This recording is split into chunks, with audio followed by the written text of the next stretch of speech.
Welcome to Picks with the Professor, a sports betting show brought to you by a real statistics professor, and today, his cousin Jared. That's me, cousin Jared solo show.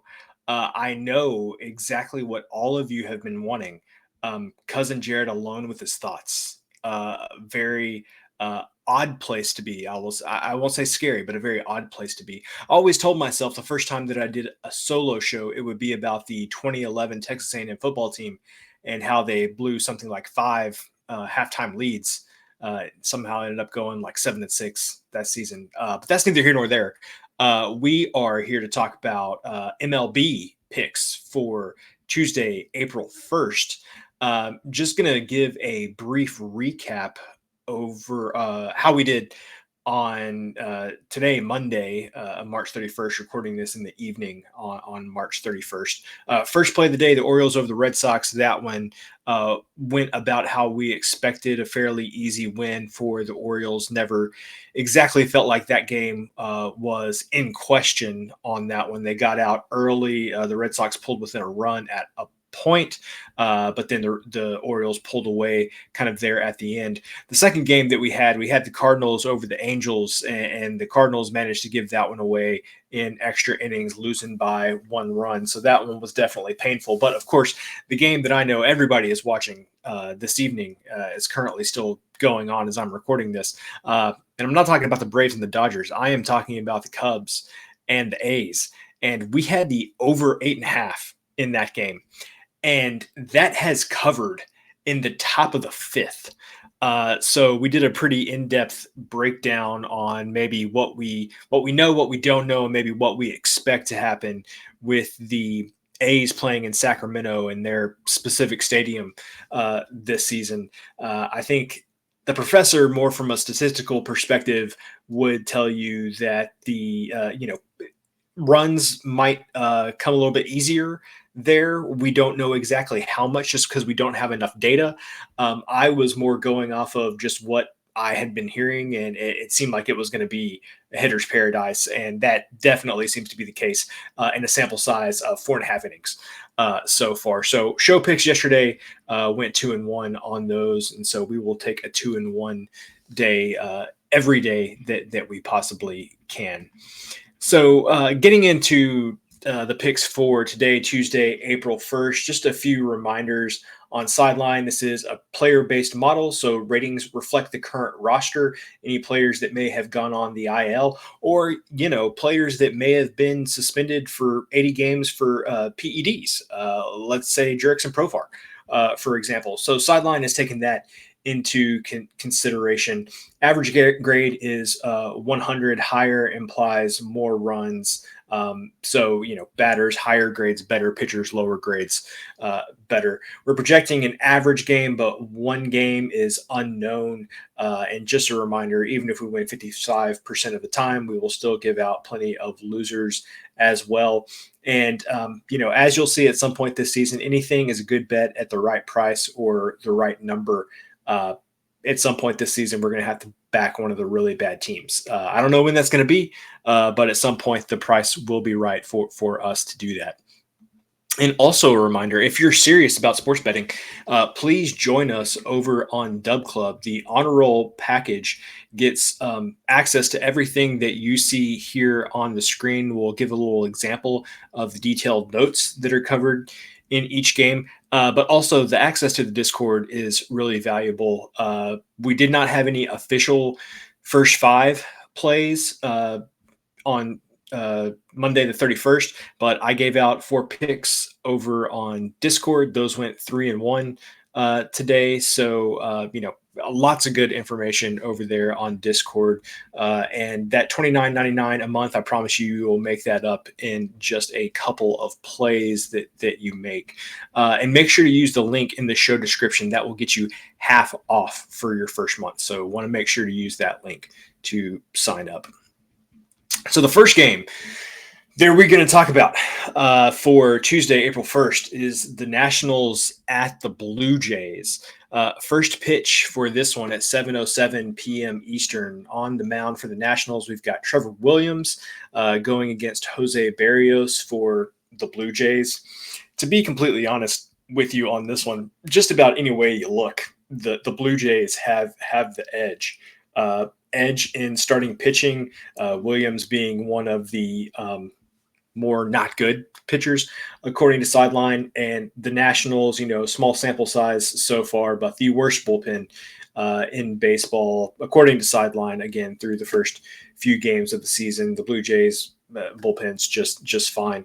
So all of that means that Sideline has the Blue Jays winning this one about 62% of the time. But what we are here to talk about for this one is the total. Sideline projects the total in this one to be 9.5.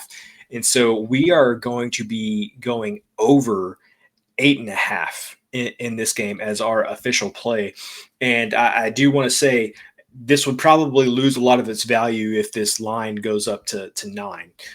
So as soon as you hear this, see this, watch this, go out there and try to grab an over 8.5, even if you have to lay some odds like a minus 120, minus 125. We would rather go over 8.5 than 9, just because 9 is such a common outcome in a baseball game that one, you lose a lot of value if you're going over 9 as opposed to 8.5. So the over 8.5 is a good play here.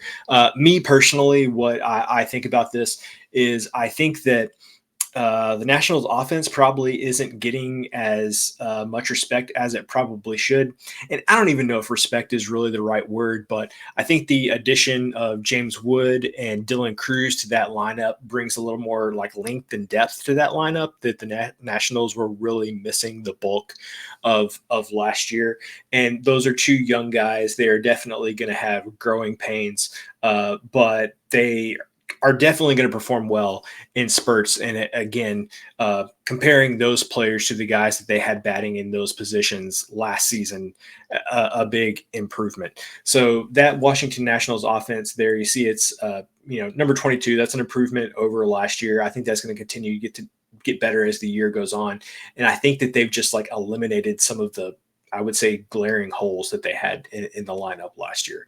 And so that's why we like going over 8.5 in this one. And, the Blue Jays offense is good too. So that kind of matters. So I mentioned that you would get a view of kind of, hey, join us over on Dub Club. And this is an example of the type of thing that you're going to get. If you were with us yesterday when we talked about the Red Sox and the Orioles game, there was a really big discrepancy between the Orioles hit left-handers really well, and the Red Sox just did so-so against right-handers. And so there was not only, Sideline said that there was an advantage just because the Orioles are better in general than the Red Sox are, but that handedness matchup for really benefited the Orioles and really went against the Red Sox. So not quite as strong here in this game. The Nationals are about the same, righties versus lefties, no real big difference. The Blue Jays actually a little bit better, or actually a little bit worse against righties. But again, going back to what we said, Blue Jays offense is pretty good no matter how you slice it there. So this is all of the good information that you get when you join us over on Dub Club. Don't necessarily have to worry about it since this is an indoor park. The roof's going to be closed, but also weather information here. And that is always something good to keep in mind, especially when you are going to talk about a game that's going to be played in Chicago in, April now, end of March, beginning of April in Chicago. Weather is definitely always going to be spotty. The second game that we're going to talk about here is the Twins at the White Sox. First pitch for this one at 7:40 p.m. Eastern.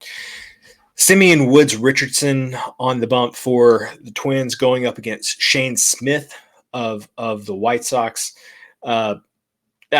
What are you going to say? The Twins, they've got to get off the schneid. They got swept by the Cardinals, lost the first game of the series today, recording this on Monday night, lost the first game of the series to the White Sox there. Man, the Twins just haven't looked good so far this season. Small sample size. I'm not too concerned. Woods Richardson's young, showed some potential, but he's a middle of the road pitcher. It's more than you could say for Smith. He's one of the most not good, relatively speaking, pitchers according to Sideline. The relievers, Twins relievers good, White Sox relievers bad. Nothing different really from last year. Twins offense fine, White Sox offense is bad. All of that information has the Twins winning this game 60% of the time. But similar to the last game, not here to talk about the side. I'm here to talk about the total. Sideline pegs this total right at 7. And so our official pick is going to be under 7.5, and you might have to lay some juice on that one. We're locking it in at -121. I would say even down to -125. I would be good with playing this. But the high tomorrow in Chicago is 42, and that's going to be before this game starts. It's going to be even colder when the game starts. The wind swirling, not a lot of wind, but enough wind to make things a little uncomfortable. I will say I watched quite a bit since the Twins and the White Sox played during the day, so I had it on in the background and caught quite a bit of that game. Those players look miserable out there on Monday, and I think the weather is going to be about the same here on Tuesday night.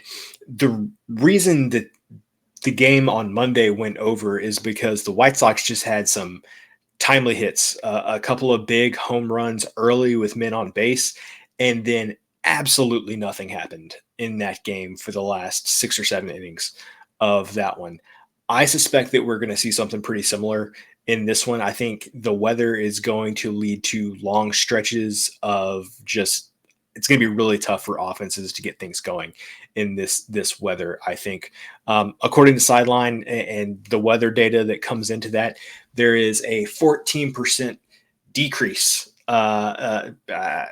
We mentioned higher's better. Well, there's a 14% decrease just due to the weather in this one, and that's one of the bigger numbers that you're going to see, the entire season. So this one, you always feel good going under against the White Sox just because their offense is pretty bad, but the weather giving a big assist here. And of course, anybody who has kept up with Picks with the Professor for any length of time knows that I love a good under. So this game is right up my alley, and I will be one of the sickos that has MLB TV on watching the Twins and the White Sox on Tuesday night for sure. So that brings us to our last game that we're going to talk about. That is going to be the Braves and the Dodgers, the series that we alluded to and talked quite a bit about last night with the professor. Even though we didn't actually talk about the game, we talked about the Braves and the Dodgers quite a bit. So first pitch on this one going to be at 10:10 p.m. Eastern time. Chris Sale for the Dodgers versus Dustin May, or sorry, Chris Sale for the Braves against Dustin May for the Dodgers. Another thing where there is a weather adjustment of about 10% here. So the weather conditions are not going to be the best for scoring runs. Chavez Ravine, when you get the wind coming in there, it can always kind of cause some problems, make the park play a little bit bigger than it has been. So man, you look at the offensive numbers here for the Braves, and it has been a rough start. So they did not look good at all against the Padres. And of course, kind of one of the things that we talked about is it's not like going up against the Dodgers is necessarily the team that's really going to, allow you to turn things around for your season. It's just a few games. It's not that big a deal. But again, through 5 or 6 innings here tonight, Monday night, Atlanta still has 0 runs. Every inning that goes by at this point without the Braves scoring some runs, I'm becoming a little bit more concerned. And again, the main thing is just that every team's going to have some offensive struggles during the season, but the second series of the year on the road against the Dodgers, it's going to be tough to turn things around maybe that quickly, not only just because it's early in the season, but, partially because it's early in the season, you're probably going to have a stronger mental block of like, oh man, I got to start doing something different. So that Braves offense has just not been good. I mean, of course, the Dodgers offense, it's great, but you've got the opportunity to partially offset that with Chris Sale, one of the best pitchers in the big leagues. Both bullpens look solid, even with what seems to be a massive edge for the Dodgers here on offense. Sideline still projects they only win the game 52% of the time, but just like all of the other games that we talked about, you probably could have assumed, since this was a Cousin Jared solo show, we're going with 3 totals on the show today. Sideline projects the total in this one to be 7. We are going under 8, and a full run edge, according to Sideline. And really, I think this is about 2 things, or 3 things, really. It's the Braves offense not looking good so far. It's the Dodgers offense has been really good, but they're going up against Chris Sale, one of the best starting pitchers in the league. And then, like I said, that weather adjustment with the wind blowing in is going to make runs just a little bit harder to come by. Those home runs, you really got to get hold of one, or else it's just going to be a deep fly out on Tuesday night there in Chavez Ravine. So there are our 3 picks that we have for Tuesday, April 1st. We're going over 8.5 in the Nationals and Blue Jays. We're going under 7.5 in the Twins at the White Sox, and we're going under 8 in the Braves and the Dodgers. We've got 1 over and 2 unders for you there. So hope you enjoyed the show. Hope you enjoyed the content. We will be back tomorrow night to talk some more baseball. Good luck on all of your bets. And remember, you can eat your betting money, but please don't bet your eating money.